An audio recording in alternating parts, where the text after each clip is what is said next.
Well, hello and welcome to another edition of CIB in Conversation. And this is a really interesting one because I'm talking to two of the winners of the CIB Best Dissertation Award for 2021. Actually, it's the first time we've done it, but we'll launch these awards again in the spring or in the summer. I can't even remember exactly when. So here's a nice opportunity to meet two of last year's winners. First of all, Jessica Borg, good evening. I know you're in Melbourne, so good evening to you. Welcome to CIB in Conversation. Thank you. Good evening, everyone.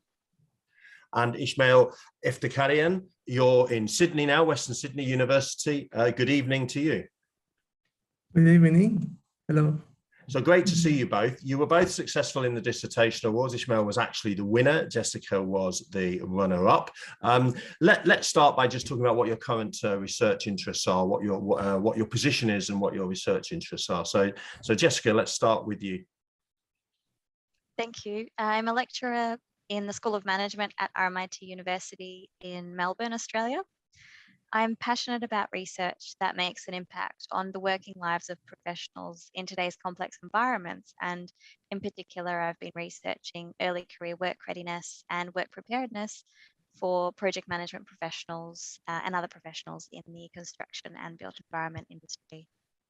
Thank you very much. Esmaeel, why don't you introduce yourself? Yeah, thank you. I'm a senior research associate in the School of Mechanical and Manufacturing Engineering in the University of New South Wales.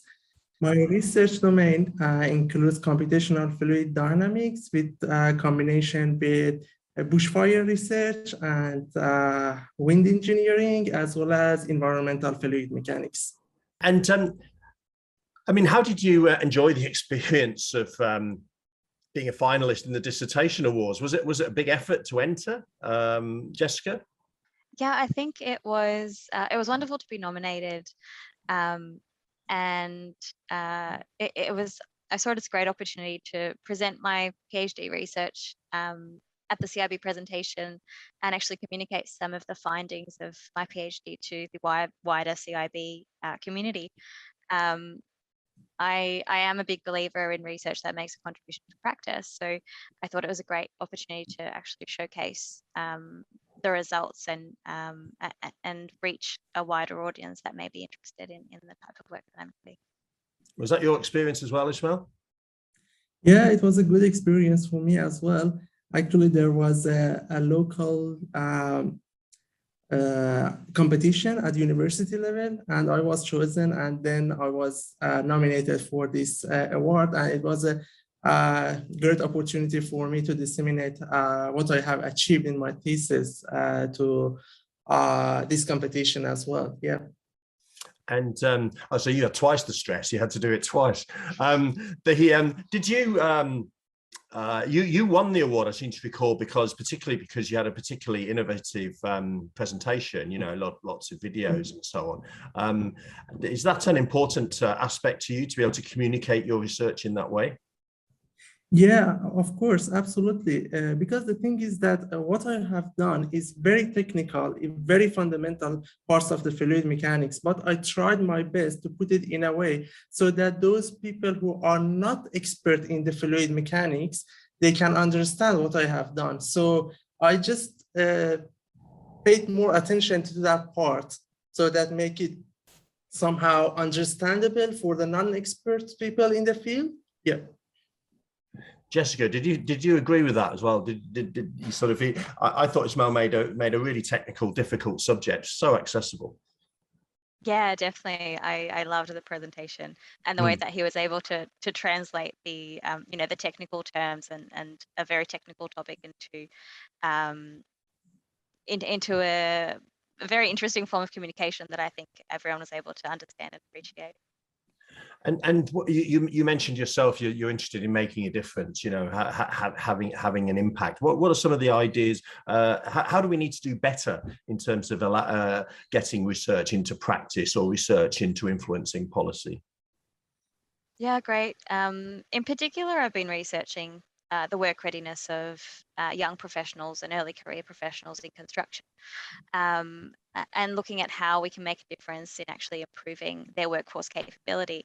And a lot of my research findings recommend closer alignments between industry, academia, and policymakers. And I think that's true for, and I think that could be applied to a lot of other a lot of other areas of research where we see a disconnect between what's happening in industry sometimes and what's being taught or researched in the university context. And again, a little bit of disconnect between policymakers. And I think a lot of my research is based on stakeholder theory and leveraging stakeholder relationships. And I think collaboration between all those key stakeholder groups, policymakers, industry, and academia, would be beneficial for all in terms of really getting that alignment and translating some of this research into practical benefits for the industry.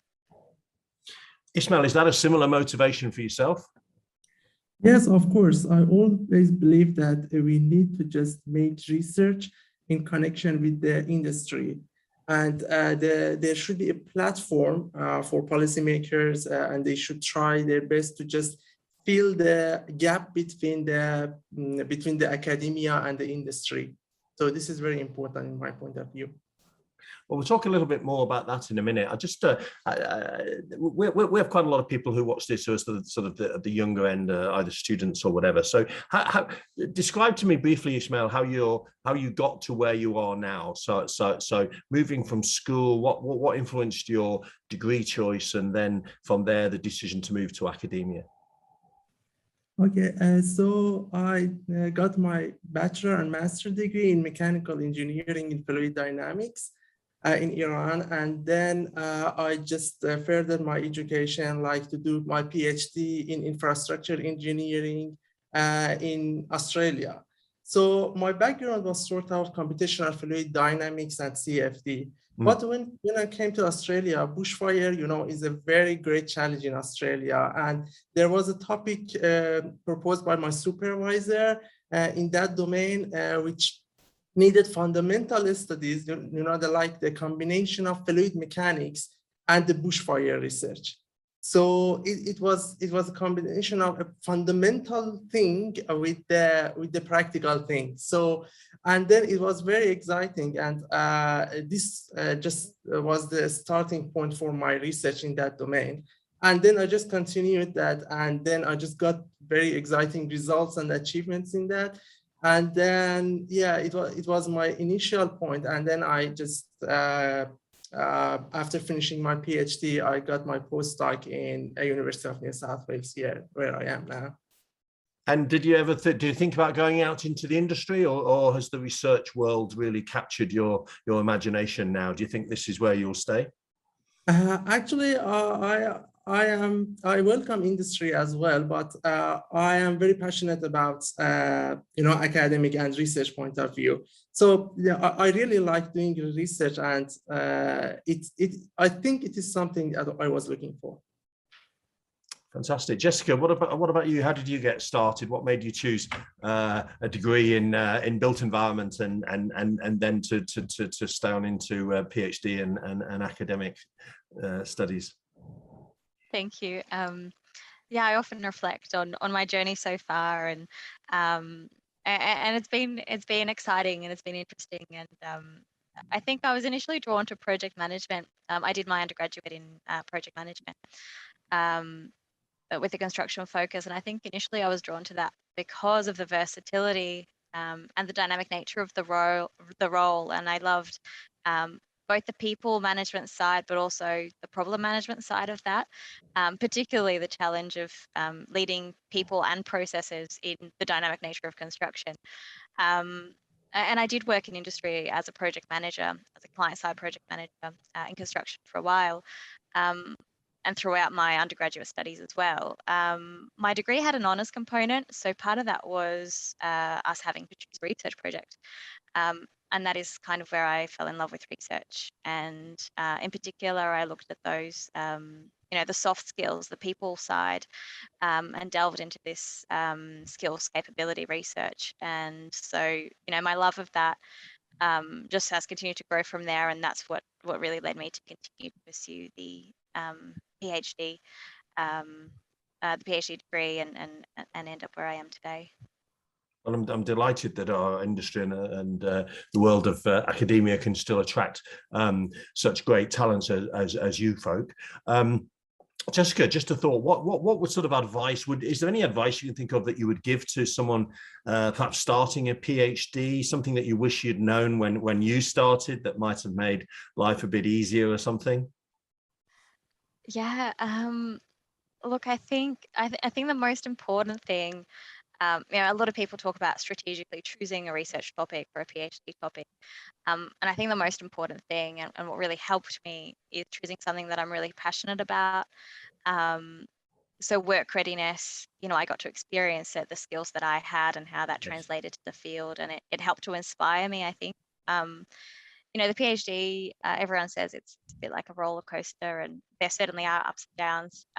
But I think if you have, firstly, great supervisors, like I was privileged to have, and also a topic that you're really passionate about, there will always be moments when you get a little bit tired in that journey, but I think that really helps keep the motivation going. Yeah. Fantastic. Esmaeel, how would you add to that? Any advice for people considering a PhD or starting on their journey? Yeah, actually, I really agree with Jessica, what Jessica told about what the student need to have is the passion about their topic. Yeah. So when you like some topic, you will never get fatigued of that. So it is very important that they like what they are doing in the research domain. And apart from that, PhD, in my experience, has lots of ups and downs. Sometimes you get some points that you may be somehow disappointed that there are lots of things to do, but you should never give up. So this is something that a PhD student should consider, that they should accept that this is the research. If it is known problem, it wouldn't be a research. So there are lots of ups and downs. And how important was the role of the supervisor? Or do you have any particular tip that you think works particularly well that you'd like to pass on to supervisors? Yeah, the supervisors actually, I believe that they should support the students in any way possible, and they not only should just support them in terms of their research and just helping them in their research things, but they need to just make them to grow their connection for example, introduce them to the conferences and try to develop their profession as well. Jessica, I actually forget the name of your supervisor, but did any sort of thoughts about what you'd suggest to other supervisors? Yeah, thank you. I was very privileged with my supervisors, in particular, Associate Professor Christina Scott-Young and Professor Tayyab Matsood, and they treated me like a colleague from day one, not just like a student.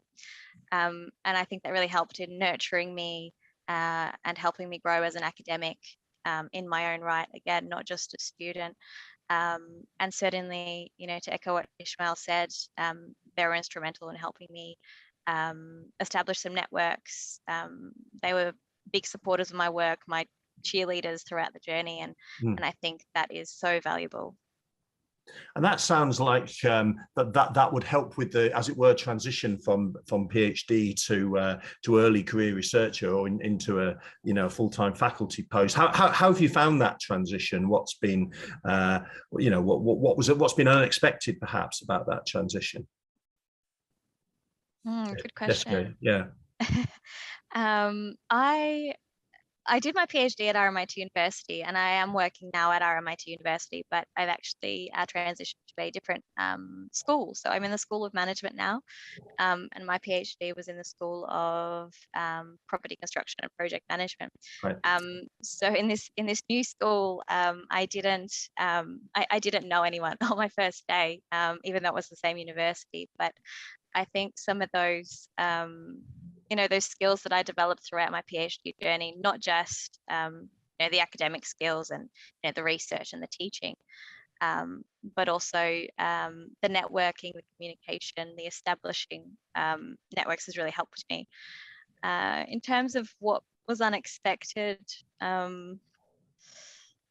trying to think. I think there's certainly a difference between, you know, teaching casually while doing your PhD and then moving into a full-time role. And I think the biggest challenge is probably, you know, I think when you're doing a PhD, the light at the end of the tunnel is always finishing that PhD. That's what you look forward to. And you don't think too far ahead beyond that point, because that PhD graduation has been something that you've been working towards for the last 4 years. And so I think one thing that I found after finishing a PhD and starting that role is that, again, you kind of start from, in a way, scratch. I mean, you have those skills, but you need to look towards the next steps, the career advancement, the career planning. And that's something that, you know, the last year I've learned a lot about the career trajectory, the career pathway, and how to position yourself for that next step. Because I think throughout the PhD journey, you know, you don't look too far beyond that PhD graduation point. And this is the challenge of what comes next now. Esmaeel, how's it been for you? How have you found the transition post-PhD? Yeah, actually, when I completed my PhD, it was not that much long after that I got a position in the University of New South Wales. So I did my PhD in Western Sydney University. So there was transition between universities.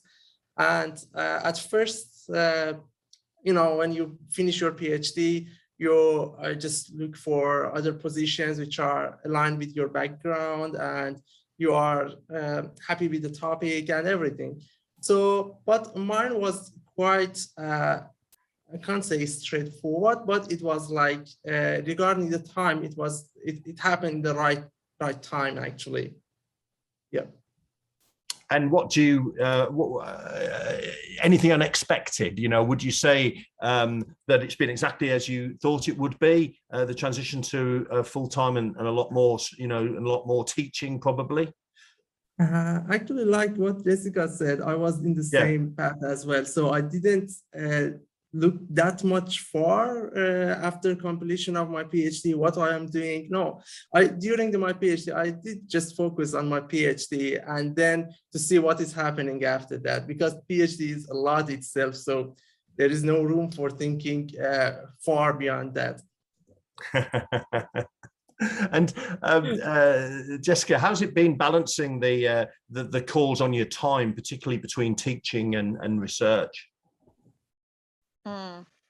It's been, it certainly has been a little bit of a balancing act, but I am a little bit used to that. I did teach while doing my PhD as well, and worked a little bit in industry as well throughout that. So I've always been a little bit of a juggler when it comes to work. So it's translated well. And yeah, I think there are certainly days when, you know, that are a little bit more hectic than others. But yeah, it's been quite good in terms of the transition. I think I practiced a bit of that while I was doing my PhD, which was good. And do you have a role in with younger current PhD students at all? Currently, I'm not supervising. I am getting ready to. I'm completing supervision training. Right. I've certainly had interactions with students, you know, both research students and undergrad and the undergraduate students, but I haven't started the supervisory journey as of yet. Esmaeel, have you started the supervisory journey, as Jessica puts it? No, I haven't started. I'm not currently having a PhD student, but I am in the process, and I am doing the, you know, undertaking the PhD supervision workshop, these sorts of things. Yeah, get ready. Have you both managed to publish further papers since your PhD? Has that been a focus of your activity, Esmaeel? Yeah, after my PhD, I just continued publishing, and you know, the research what I started in my PhD. And because there are always some ideas from your PhD that you cannot do in the time frame of PhD. So after that, I got some time, and I published it. Okay, good. Jessica, have you carried on publishing? Yeah, definitely. That's a big part of the role. And I think the exciting part was certainly getting the publications out of the thesis, but now actually sort of pivoting off that and starting new research projects, which has been really exciting. And taking that PhD research, as Esmaeel said, almost one step further. So, I've branched out from my looking at work readiness of students to now looking at early career professionals and their transitions of early career professionals from diverse groups, gender and racial diversity in the context of construction. So it's been great to see that research projects expand and develop further. Excellent. I forgot to ask you, are you going to be coming to World Building Congress? It's right on your doorstep. So I'm hoping, Jessica, you'll be joining us in June. Definitely. Yeah, good. Esmaeel, are you able to come down to Melbourne for the World Building Congress? I try my best. I have some other commitments simultaneously with the conference, but I try my best to just attend, at least online. I hope you will. I mean, one of the great things about conferences is meeting new contacts and broadening your network around the world. And I guess that's important. No matter what your field of study as an early career researcher. Yeah. I also hope if you are there, we'll present you. We'll repeat the presentation in front of the audience so that they can see. Not the presentation of the PhD. People can see that on our YouTube channel. But we'd like to present to you with the certificates that you unfortunately weren't able to receive because we had to do it during the COVID times, and so everything was done online. So please do make an effort to get down there in person if you can, Esmaeel. It would be great to see you. Sure. What are you thinking about the next 3 years then, Jessica? What's your priority or priorities? What do you want to be able to develop, and where do you want to be able to get to at the end of that sort of spell? I'd love to see some of the research projects that I'm starting now. Well, I was going to say develop, but in 3 years, probably finish actually. Yeah. Yes. I'd love to see, the scale of the research projects get bigger, and to see me foster some greater research collaborations with industry and develop some industry partnerships. So actually,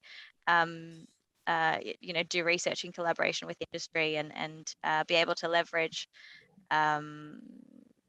to look at those research recommendations and actually see the impacts of those in practice. So one thing I'd love to do is certainly, again, as I said, and as you mentioned, the translation of research into practical benefits for the industry is important and very important to me. And I'd like to see some of that research translate into benefits for professionals in construction. Excellent. Esmaeel, what about yourself? Where do you think you'll be in 3 years? Actually, in 3 years, I try to expand and develop a research group, and then I just try to make my research at the point where I can put those fundamental aspects, fundamental research that I have done in the bushfire into the application and practice. And do you think you'll be supervising PhD students then within that group by that stage? Yeah, definitely. Expanding the research group means that getting more students and PhD students. Yeah. And Jessica, you're doing the training for that, so I imagine you'd expect in 3 years that to be putting that training into practice. You've obviously got to focus on some of the soft skills and people development issues in the industry. What have you had to focus on particularly during the training to be a supervisor? I think, but as part of the training, the supervisory training, I think a big focus has been communication and managing progress, but also motivating progress in students. I think certainly being, like Esmaeel mentioned earlier, that support person as well as that research guide for the students is important. And again, being a champion for them throughout their journey as well. I certainly saw how important that was in my journey. And I'd hope to follow in the footsteps of my supervisors with the kind of support that I provide my students. Fantastic. How do you think the as we talk, it's March, April 2022. So we went through 2 years of a global pandemic. What do you think's changed as a result of that? I don't think life is going to go back to what it was in 2019. But in your field, what do you think is going to be the change or the impact? I think COVID-19 has, and the fallouts of that, particularly, what's been termed the Great Resignation, has sort of shined the spotlight of some of the issues we've seen in the workforce in recent years. I think we see more people calling for flexibility, career development opportunities. We see the next generation, the upcoming generation, Generation Z, calling for businesses to be more accountable, to be champions of change, of sustainability. And so I think there'll be a focus on, I think there'll need to be a bit of a focus on, support for workforce businesses. I think we'll see some wicked problems that aren't necessarily new problems, but I think problems that we haven't quite got solutions for yet be addressed. So I think there'll be a lot more focus on mental health and diversity in construction. So hopefully we'll see a lot more research in that space. Yes, it's certainly fair. You raise a number of big issues there, all of which I know there were commissions in CIB looking at those topics. But it sounds like you'll have plenty to go at when it comes to thinking about research topics in your field. Esmaeel, how do you think it's going to affect your research? Actually, the COVID-19 has affected every aspect of every research domain area, and my research area is not an exception as well. But I think that one particular impact that COVID-19 has got is that turning the face-to-face interaction into the online modules. So I think in some cases it will set to continue because people and companies and all the education centers have learned how to deal with these situations. And in sometimes I think there might be some opportunities that they have some sort of hybrid modules for both face-to-face and online interactions. Yeah. Is that what you found as well, Jessica? Yeah, I mean, look at us. We're in different parts of the world at the moment, and and having this conversation, I think there's certainly been a lot of challenges as a result of COVID, but there have been some positives, and I think people have kind of been forced to really get in there and get really good at technology, and as a result, I think it's opened up a lot of opportunity for collaboration across countries, different parts of the world, and I agree with Esmaeel. I think we will see more communication and inclusivity through technology. I'm sure that's right. And in fact, the World Building Congress is in Melbourne, but it's going to be a hybrid event. So there is the opportunity to attend online. I think there will be big conferences such as that one where the bigger value of attending in person, outweighs the disadvantage of the travel time and the justifies, if you like, that travel, because there's nothing like meeting people in person. I don't know if you found that after a year, 18 months in splendid isolation. What was it like coming back and actually engaging with people again, with groups of people? Esmaeel, did you notice that difference when we were able to start meeting in face-to-face again? Yeah, actually, this is one of the aspects that we missed during the COVID-19, because when you attend the conferences in person, so you really obtain all those the social aspects of the meeting. You do networking, and it's very important. I think this is something that we missed during the COVID-19. Yeah. Well, this has been a great conversation. Thank you. And I do hope you managed to make it to Melbourne in person, because I'm sure there'll be lots of people who'd like to talk to you face to face during the coffee breaks or whatever, or during any of the parallel sessions. I always like to finish these conversations with focusing on impact and thinking about policymakers and helping them to improve or industry practitioners, helping improve the impact of research. So I'm going to ask each of you, what would be your key message that you'd want policymakers or industry practitioners to hear, as in terms of the value of research and what they need to be doing. Jessica. Yeah, thank you. I think it's an important question. I think firstly, thinking about what I mentioned earlier, and in the aftermath of COVID, and what we're seeing, more individuals calling for their organisations to be flexible, to be more accountable, to give them those career advancement opportunities. I think the key message for policymakers and industry in particular is to not underestimate, firstly, the importance of investing in their people. I think to value and invest in their people, that's where that competitive advantage lies, in the human capital. And I think we'll see a lot more demand from the workforce for that. And then in terms of getting that alignment between getting that competitive advantage from research, I suppose, is for all these groups to establish greater connections, to actually engage in an open dialogue. So it'd be great if we could see some more open dialogue between policymakers, industry, and researchers and academia. And I think that would be a step closer towards seeing some of that research actually translating into practice, making a real difference.